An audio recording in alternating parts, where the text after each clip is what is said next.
Amigos, a paz do Senhor, meus irmãos, é uma satisfação renovada poder estar aqui convosco em mais essa oportunidade, onde nós teremos o privilégio de compartilhar a palavra de Deus. Dando sequência ao nosso estudo, onde nós iniciamos ontem o texto de Paulo escrevendo a epístola aos Colossenses, no capítulo 3, do versículo 1 ao 13, e nós estamos ainda no primeiro versículo. De antemão, eu quero agradecer aqui a participação nesse vídeo da minha esposa. Ela está participando em todos, né? Mas nesse mais a fundo, porque ela é a pessoa que está ajudando nessa filmagem nesse momento, eu qual agradeço a Deus pela vida dela.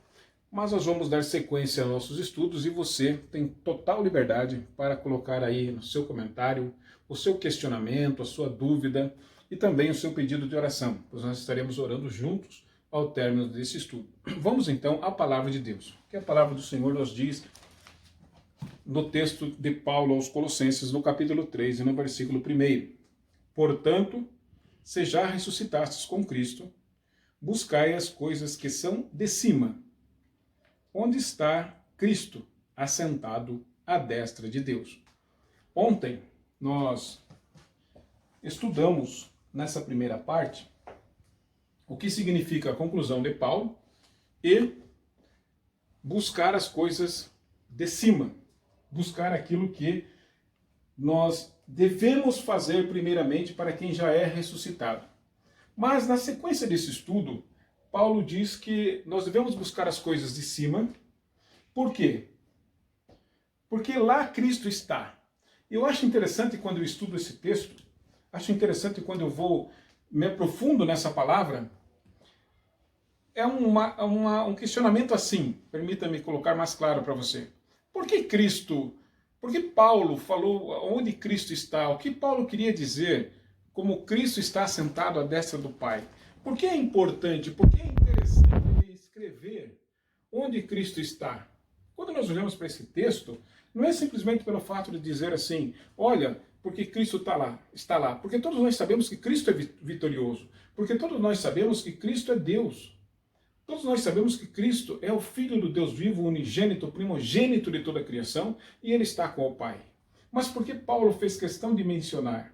Buscai as coisas que são de cima, onde Cristo está assentado.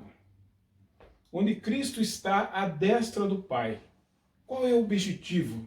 E o objetivo primário desse texto é dizer para nós assim, sabe por que você e eu precisamos ressuscitar? Porque você e eu precisamos morrer para o pecado e viver para o mundo. Porque Jesus foi o nosso exemplo. Porque Jesus veio aqui e mesmo sendo Deus, Ele não pecou, em tudo foi tentado, mas Ele não deixou-se pecar ou dominar pelo pecado. Muito pelo contrário, Ele permaneceu obediente ao Pai, obediente à palavra. E por isso Paulo usa Cristo como exemplo, dizendo, onde Cristo está, Ele é a nossa meta, Ele é o nosso foco, Ele é a nossa direção, Ele é o nosso norte. Quando nós olhamos para esse texto, nós vamos ver que Paulo está nos guiando, nos direcionando a seguir o exemplo de Cristo. Porque Cristo foi esse vencedor. Cristo foi esse vencedor que negou a si mesmo, que mesmo sendo Deus, volto a frisar, Ele negou-se para dizer assim, eu vou obedecer o que o meu Pai me falou. Eu vou obedecer aquilo que o meu Pai me enviou. E por esse motivo Ele está à direita do Deus Todo-Poderoso. E a mesma coisa, essa mensagem vem diretamente a cada um de nós.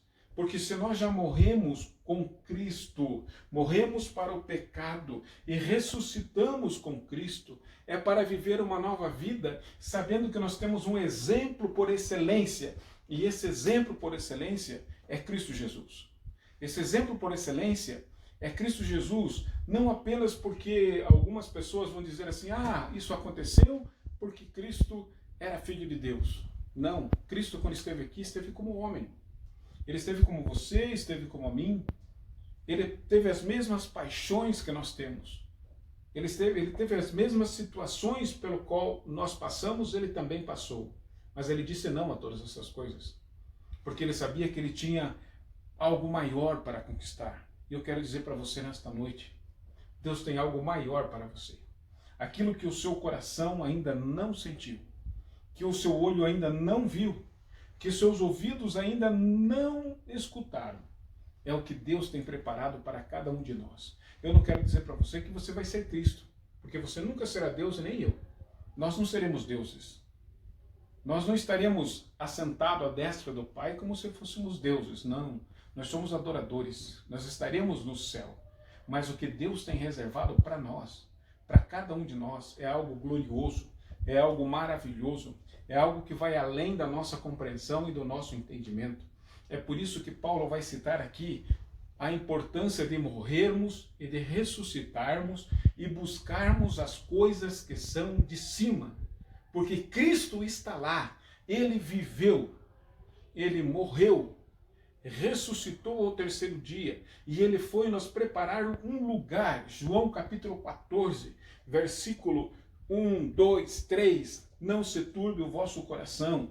Credes em Deus, credes também em mim, disse Jesus. Na casa do meu Pai há muitas moradas. Se não fosse assim, eu não vou-lo teria dito, vou preparar-vos lugar. E aonde eu estiver, levarei vós também, disse Jesus. Ou seja, Jesus é a garantia, Jesus é o selo, Jesus é a certeza que se eu morri para o pecado e agora eu vivo para Ele, não mais eu, mas Ele vive em mim e eu vivo com Ele. Eu gostaria de frisar esse detalhe para você. Não viva para Cristo. O que eu quero dizer com isso? Não viva para Cristo, porque muito provavelmente você vai esforçar-se sozinho. Muito pelo contrário, viva com Cristo. É você e Cristo, Cristo e você. É eu e Cristo, Cristo e eu. Nós dois juntos, no mesmo jugo, e Ele me ajuda. Eu peço a ajuda dEle e Ele me guia, e Ele me norteia. Eu não posso viver para Ele como se eu estivesse vivendo sozinho. É melhor viver com Ele. É por isso que eu gosto de frisar para você. Viva com Cristo, deixe Cristo viver na sua vida, porque você vai desfrutar de algo grandioso, maravilhoso, que irá além da sua compreensão e do seu entendimento. Aí é a importância de Paulo escrever, porque Cristo está lá, porque Cristo está à destra, porque Cristo está ao lado do Pai Todo-Poderoso, porque Ele passou por tudo isso, Ele venceu e Ele pode, e Ele vai, e Ele quer também te ajudar a vencer. Eu acho importantíssimo esse versículo. Acho importantíssimo essa descrição que Paulo faz da importância dessa conclusão de nós morrermos. Eu gosto sempre de resumir para você a importância de morrermos para o pecado, morrermos para o mundo, vivermos, ressuscitarmos em Cristo, depois buscar as coisas que são de cima. E aí ele diz, por que buscar as coisas que são de cima? Porque Cristo está lá. E Ele foi nos preparar o lugar. E porque Ele quer que nós também estejamos lá. Então não tem por que buscar as coisas da terra. Não tem por que ficar focado, direcionado, se preocupar em demasia com as coisas dessa terra. Porque Ele não disse, eu vou preparar uma casa para você aqui. Não, Ele disse, eu vou preparar um lugar. E virei para vos buscar. Para que aonde eu estiver, estejais vós também. Então aí a importância de buscarmos as coisas que são do céu, as coisas que são de Deus, buscarmos aquilo que Ele tem preparado para nós e não focarmos tão somente nas coisas dessa terra. Mas seguindo o texto bíblico, o versículo de número 2, ainda no versículo de número 1, eu gostaria de chamar a sua atenção quando ele diz assim, a destra de Deus. Eu sempre me pergunto por que ele não fala à esquerda de Deus. Ele poderia dizer, né, porque parece que é um problema, uma dificuldade. É o melhor você sentar à direita do que à esquerda. Aí fica aquela questão na mente das pessoas, então quem senta à esquerda não tem autoridade? Quem senta à esquerda não tem poder? Quem senta à esquerda é quem? É o inimigo? Não. É que nós estamos falando de algo aqui bem judaico. Nós estamos falando de um costume, de uma cultura bem judaísta. Nós estamos falando de uma cultura aqui muito forte entre os judeus. Porque o primogênito, O primogênito sempre era aquele que andava do lado direito, é o braço direito, é a destra, é a mão que domina, é o braço forte. É essa ideia, é esse costume.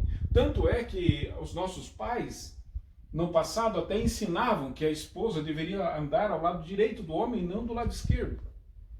Isso fazia parte de um costume, de uma cultura. Hoje, isso nem se coloca mais em apreço por muitas pessoas, embora muitos casais assim ainda o usem. Mas dentro do judaísmo antigo, isso era muito forte. Por esse motivo, o escritor, como ele está escrevendo naquele período e para as pessoas que conheciam esse costume, ele vai usar exatamente essa questão, a destra de Deus. Porque ali está o primogênito, ali está aquele que tem autoridade igual ao Pai. Ali está aquele para quem foi feito todas as coisas. Todas as coisas foram feitas por Ele, para Ele e por meio dEle. E sem Ele, nada do que foi feito se fez. É o que se fala através de Cristo. Cristo é o primogênito. Então só Ele tem o direito de estar à destra do Pai, dentro desse costume. Amém, meus irmãos? Caso você tenha qualquer uma outra dúvida sobre esse assunto, coloque sua pergunta no comentário que eu terei o maior prazer em responder. O versículo 2 do nosso texto diz assim: pensai nas coisas que são de cima. Veja só, primeiramente, ele manda buscar as coisas que são de cima. Quando nós olhamos assim, buscar as coisas, a palavra buscar envolve esforço. Não tem como você dizer buscar sem esforçar-se. Ah, Carlos, eu falo para os meus filhos, agora são todos já bem crescidos, mas se eu falar para a minha filha, a caçula que está comigo, eu digo: Ana, busque tal coisa. Ela já sabe que ela precisará sair do lugar onde ela está. Ou seja, talvez ela esteja muito bem, confortavelmente sentada, ou até mesmo deitada, talvez mexendo no seu celular, mas ela terá que sair daquele comodismo, sair daquele conforto para buscar a tal coisa pelo qual eu pedi. Sempre que nós usamos o termo buscar, nós estamos dizendo assim, envolve esforço, envolve dedicação, envolve disciplina, envolve entrega. Quando Paulo diz buscai as coisas que são de cima, ele está dizendo esforce-se, o Espírito Santo vai te ajudar, mas ele não vai fazer sozinho. Você precisa fazer algo também. Orar exige esforço. Orar exige disciplina. Estudar a palavra exige esforço. Estudar a palavra exige disciplina. Exige entrega, exige dedicação, exige esmero. Estudar a palavra exige de cada um de nós disposição mental em querer aprender, em querer focar, em querer ser instruído pela palavra, em querer ser ensinado e guiado pela palavra. Então exige algo muito além do que simplesmente esperar que ao ler uma palavra é algo que eu gosto sempre de chamar a atenção. O que a palavra não é? A palavra não é um mantra, a palavra não é uma frase, por exemplo, como muitos gostam de usar, abracadabra, não é mágico. A palavra não é mágica, ela não tem um poder mágico, ela não é mística. O que a palavra é? A palavra de Deus ela é viva e eficaz. Hebreus 4:12. O que é a palavra de Deus? A palavra de Deus é viva e eficaz, mais penetrante do que espada de dois gumes. Ela vai até a divisão da alma e do espírito e é apta para discernir as intenções dos pensamentos e do coração. E traz e faz no homem a transformação completa. Opa, essa é a ação da palavra de Deus. Sim, é a ação da palavra de Deus. Mas para que isso aconteça, eu preciso dedicar-me. Tanto que a Bíblia diz assim, meditar. Ou seja, exige esforço. Buscar as coisas que são de cima também exige esforço. Mas como as coisas buscar algo exige esforço? Na sequência do versículo 2, Paulo diz, pensai. É interessante. Porque ele vai explicar aqui que tudo aquilo que eu quero que aconteça, que tudo aquilo que eu quero que venha até mim, eu estou buscando esse óculos.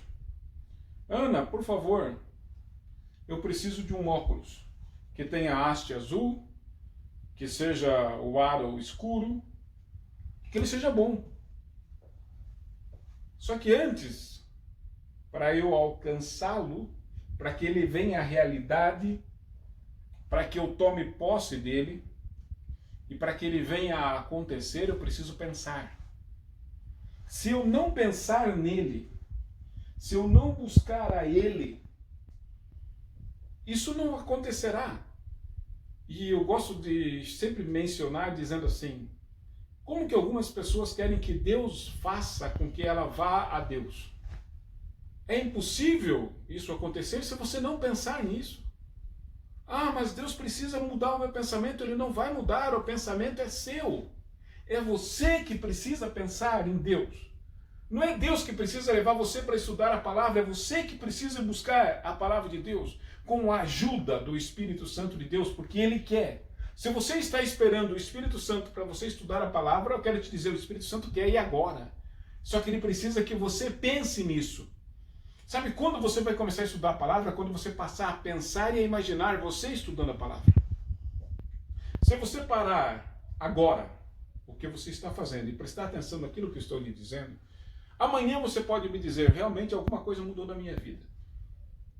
Realmente alguma coisa mudou na minha forma de ser. Por quê?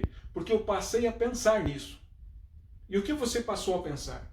Você passou a pensar nas coisas que são de cima. Você passou a pensar em investir pelo menos meia hora, pelo menos uma hora no estudo da palavra. Você pensou nisso e você começou a disciplinar-se para isso. Sabe o que vai acontecer com o seu corpo? Sabe o que vai acontecer com todo o seu ser? Tudo isso vai canalizar, direcionar para que você tome posse. Sabe o que significa isso? Buscar. Todas as vezes que eu passei a pensar em algo e o meu pensamento começou a materializar essa situação, então o meu corpo vai de encontro àquilo. E aquilo que eu queria eu vou buscar. Você olha para um espaço na sua casa e imagina assim, eu preciso colocar uma televisão ali. E você já começa a imaginar a televisão, ou o televisor, ou a smart, enfim, a melhor obra da tecnologia, você já começou a imaginar naquele espaço. E isso passa um dia, dois, você começa a imaginar, você começa a pensar e analisar, e já pensar o que será necessário para que você compre aquele objeto, e de repente passa 30 dias, 60 dias, uau, pasme, a televisão vai para aquele lugar. Talvez você não tinha nem dinheiro, mas você pensou tanto naquilo, que aquilo materializou-se e agora está naquele lugar. Por que isso aconteceu? Porque você pensou naquele algo, você buscou aquilo, e aquilo veio até você. Você encontrou aquilo. O mesmo acontece em relação a Deus. Quando nós estamos dizendo, quando Paulo nos ensina, buscai as coisas que são de cima, e aí ele para um verso e volta a escrever, pensai nas coisas que são de cima, então ele está nos dizendo assim, para que você busque algo, não saia desesperado, não, eu tenho que ir para a igreja tal, para a igreja B, para a igreja C, para a igreja D. Não é a igreja que vai materializar a situação para você. O que vai materializar aquela situação para você é como está o teu pensamento. Se você já ressuscitou com Cristo, se você não vive mais no pecado, sabe qual é a primeira coisa que muda na sua vida? Os seus pensamentos. Porque é o pensamento que norteia o seu corpo. A transformação espiritual de um novo crente, de alguém que vive uma novidade de vida, e é aqui que eu quero resumir e finalizar esse estudo de hoje, essa meia hora. Toda essa transformação não ocorre no comportamento de fora para dentro. Toda essa transformação ocorre de dentro para fora. E inicia na nossa mente. É na nossa mente que essa transformação começa. A novidade de vida, a transformação, ou viver uma nova vida, começa aqui. Por isso que ele disse que em primeiro lugar eu preciso morrer. Se você não morrer, os seus pensamentos antigos não morrem. As suas lembranças antigas não morrem. A sua nostalgia não morre. Sabe aquela ideia de viver no passado? Não morre. Você vai continuar a pescar no mar do esquecimento. Então, se você não morrer, esses pensamentos também não morrem. Mas se você morreu, esses pensamentos morreram. Essa nostalgia, esse querer voltar para o passado vai morrer. Tudo aquilo que ficou para o mar do esquecimento. Por que ficou no mar do esquecimento? Permita-me lembrar, quando você aceita Cristo, passa alguns dias e você desce as águas batismais. E quando você desce as águas batismais, tudo aquilo que é do passado vem um símbolo. Não é que a água do batismo seja miraculosa, ela não é. Mas aquilo é um símbolo de que tudo aquilo ficou no passado. E agora você se levanta uma nova criatura, ressuscitada em Cristo. E se você foi ressuscitado em Cristo e vive uma nova vida, você vai precisar buscar as coisas que são de cima. Porque seu vaso agora estava vazio, seu vaso, se até então você estava morto, agora você precisa encher o vaso. E sabe por onde começa a encher o vaso? É a cabeça, é a mente. Mente vazia, oficina do diabo. Mas não é essa a ideia de Deus. A ideia de Deus para você e para mim é que a nossa mente precisa ser cheia. E cheia do quê? Ela precisa ser cheia da palavra de Deus.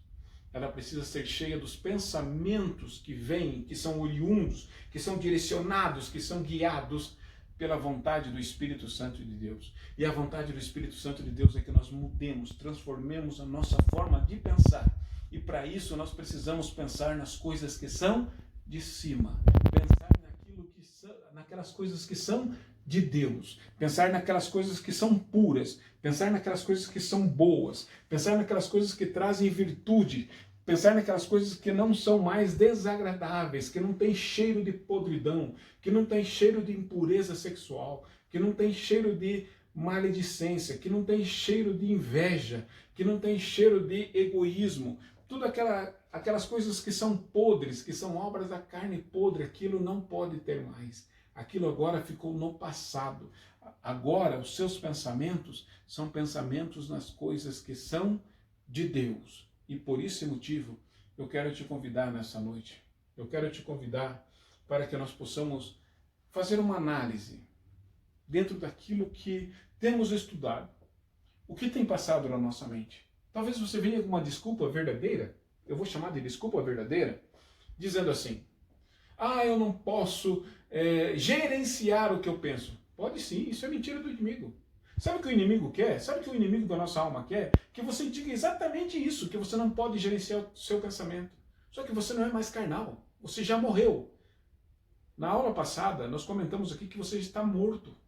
Um morto não pensa mais naquilo que ele vivia, porque você já morreu para o pecado e morreu para o mundo. Os seus pensamentos não são mais mundanos.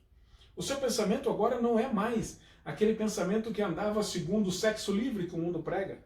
Do casa e separa, conforme Jesus disse que será nos dias que ele vier buscar a sua igreja, que será igual ao dia do dilúvio, porque o povo casa e separa, normal, tudo isso é normal. Só que o cristão não. Para aquele que serve a Deus, esse não é o padrão de Deus para o cristão verdadeiro. O padrão de Deus para o cristão verdadeiro, todos nós conhecemos. Agora, o que nós precisamos prestar atenção aqui, nesse texto, é os meus pensamentos não são mais os pensamentos que eu tinha outrora. Os meus pensamentos agora são nas coisas de Deus. Por quê? Porque o meu conselho não é mais conselho de ímpio. Eu não ando mais no conselho do mundo. Eu não ando mais agora segundo o mundo ensina. Eu ando agora segundo a palavra de Deus ensina. Eu ando agora segundo aquilo que a palavra de Deus me norteia. E eu preciso pensar no que Deus quer para a minha vida. Como Jesus agiria se ele estivesse no meu lugar naquele momento e naquela situação? Então eu posso controlar aquilo que eu penso. Eu posso determinar o que a minha mente vai pensar. Posso sim. Eu posso impedir que a seta, que o dardo inflamado do maligno venha agir em mim, embora ele me conheça. Mas eu posso impedir que ele haja. Tiago capítulo 4, versículo 7 diz, resistir o diabo. Não é assim? Não, não é. Ele não começa em resistir o diabo, não. O versículo começa em sujeitai-vos a Deus. Então ele diz, sujeitai-vos a Deus, resisti ao diabo, e ele fugirá de vós.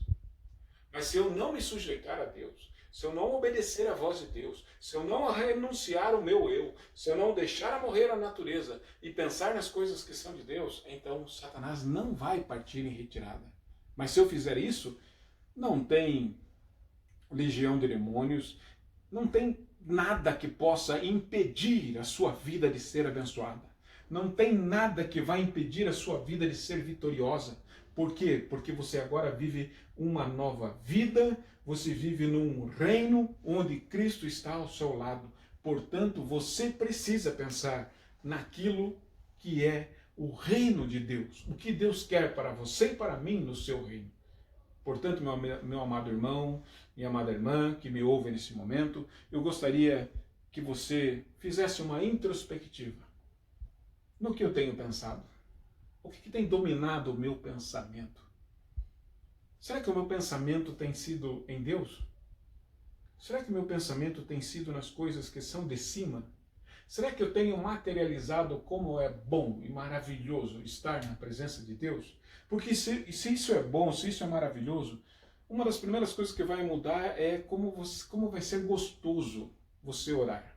Como será gostoso você ler a palavra de Deus. Como será gostoso você pensar antes de soltar qualquer palavrão. Quando eu digo palavrão, não é naquela palavra grande.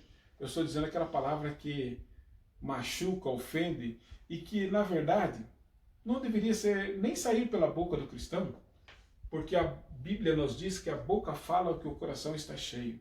E se o nosso coração está cheio da palavra de Deus, não é para sair esse tipo de palavra torta, esse tipo de palavra que não agrada ao Espírito Santo de Deus. Mas Deus tem uma receita para cada um de nós nessa noite. Ele sabe que nós somos pecadores, Ele sabe que nós somos falhos, Ele sabe que nós somos fracos e que nós somos limitados. Por isso ele diz assim, filhinhos, veja, preste atenção como que papai nos chama.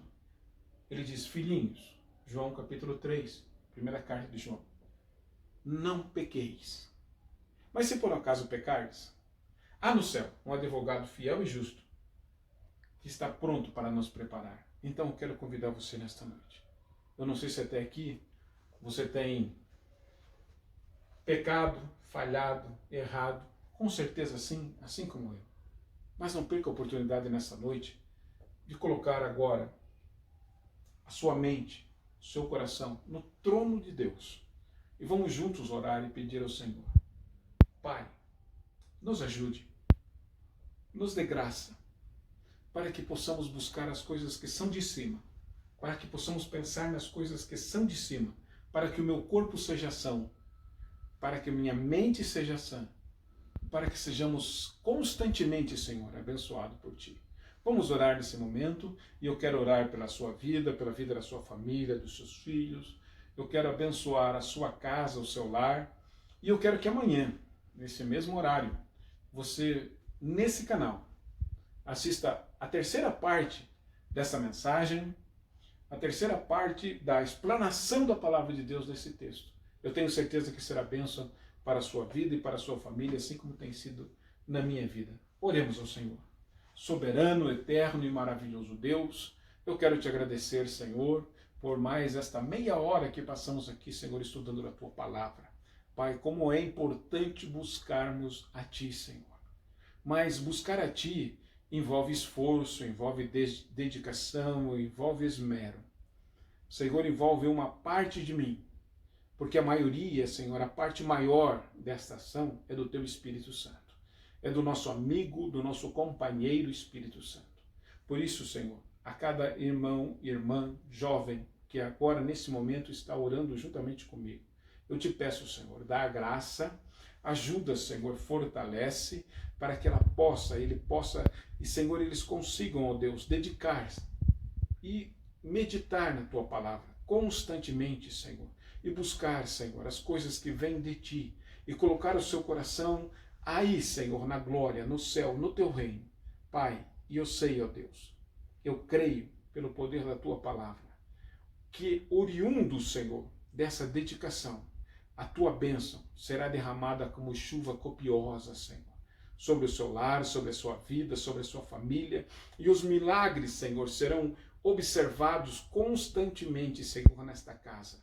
Pai, desta forma eu oro, Senhor, e repreendo, ó Deus, toda ação do maligno nesse lar da tua serva que está pedindo agora. Pai, que está enfermo, aonde estiver, ó Pai, pelo poder da tua palavra, do teu sangue, Senhor, e do bálsamo de Gileade, Pai. Agora, neste momento, cura, Senhor, desde a cabeça, Senhor, do alto da cabeça, a planta dos pés. Que o teu bálsamo, Senhor, adentre, Senhor, sobre esta vida. Inunde, Senhor, esta casa, esse templo do Espírito e conceda-lhe a cura, Senhor, a restauração, Pai, da sua saúde física, que para a glória do teu nome, o teu filho e a tua filha, Senhor, andem constantemente debaixo da tua graça e debaixo da tua unção. É a oração que eu faço, abençoando todos os lares e todas as famílias neste momento, em nome de Jesus. Amém. Deus os abençoe e até a próxima oportunidade.